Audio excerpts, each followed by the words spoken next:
बाबा साहब, इन सबका इस्तकबाल मैं ज़बानी तौर पर और इस वक्त की जानिब से करता हूँ। अकील साहब ने कहा कि वालिद नहीं तो माँ की दुआ तो है, बहुत खूबसूरत अशार उन्होंने पढ़ा। हमारे माशरे में अक्सर देखा जाता है कि जब किसके वालिद नहीं होते तो उस बच्चे को कहा जाता है बच्चा यतीम हो गया। ये सच भी है, लेकिन एक गोशा तलाश किया, मुझे बहुत पुराना, मेरे दोस्त बैठे नवाब कौसर साहब, उनका एक मतला याद आता है इस वक्त। इन्होंने कहा था नवाब कौसर साहब ने कि वालिद की सरपरस्ती तो बेशक अजीम है। देखिए मतलब इसको महसूस वो कर सकता है जिसके वालिद नहीं। वालिद की सरपरस्ती तो बेशक अजीम है, वालिद की सरपरस्ती तो बेशक अजीम है, साया नहीं है माँ का तो बच्चा यतीम है।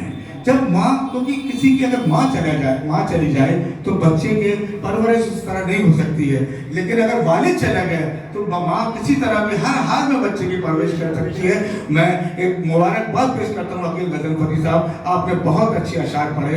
अमीर शहर के ताल्लुक से भी, मैं तो अमीर मुल्क कर देते तो और मजा आ जाता उस सिलसिले में, है ना। शेर आपका वहीं तक पहुंचा, उसके उस अमीर मुल्क के लिए अभी मुझे याद पड़ता, मैंने एक शेर अभी पिछले हफ्ते परवनी एक मुशायरे में, उसने भी ऐसी शेर पढ़ा था इशारे में, मैंने भी इशारे में मतलब निजामत में पढ़ा कि सिर्फ उसका वजूद इतना है, सिर्फ उसका वजूद इतना है, चलता फिरता वो एक फितना है, चलता फिरता वो एक। शायरी इशारे के नायक का नाम है दोस्तों, और उन्हें हलाल रिज़्क़ का आपने जिक्र किया। आइए अब मैं जिस शायर तक पहुंचना चाहता हूँ, यकीन जानिए कुछ लोग होते हैं चीख चिल्ला के अपना काम अदब के हवाले से, उस्तादी के हवाले से करते हैं, कुछ लोग बड़े खामोशी